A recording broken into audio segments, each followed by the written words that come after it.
In today's video, I'm going to teach you how to zoom in and out of an email in Microsoft Outlook. If you ever find yourself squinting at tiny text or wishing you could see more of your message on the screen, adjusting the zoom is the quickest fix. This changes only how the email looks to you while you're working on it. It does not alter the actual font sizes, and it won't affect what your recipient sees when they open your message. Start by opening the email you're working on. This can be a brand new message, a reply, or a draft you're editing. Make sure you're in the message window where you can type and format the content. At the top of that window, look for the ribbon. Click the Format Text tab, which is dedicated to how your message looks and contains the controls you need. On the right side of that tab, you'll see an option labeled Zoom. Click it to open the Zoom dialog.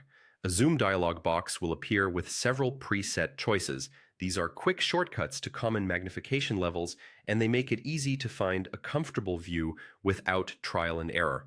To zoom out and fit more content on your screen, choose a smaller percentage, such as 75%. If you want to zoom in and make the text larger and easier to read, pick a higher percentage.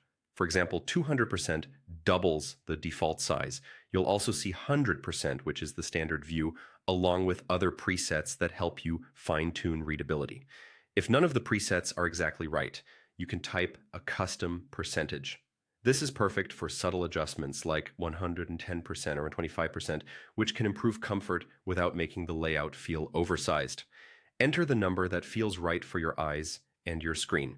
Once you've selected your preferred zoom level, click OK to apply the change. You'll see the difference immediately in the message body. Remember, you're only changing your view while composing or editing this email. The underlying formatting of your message stays the same, and your recipient will see the standard formatting you've set, not your zoom level. If the text looks a bit fuzzy at very high zoom levels, step down slightly until the edges look crisp again. And if you ever want to return to normal, open the zoom window the same way and choose 100%. That's all there is to it. Adjusting the email zoom in Outlook is fast, reversible, and a simple way to reduce eye strain and work more comfortably.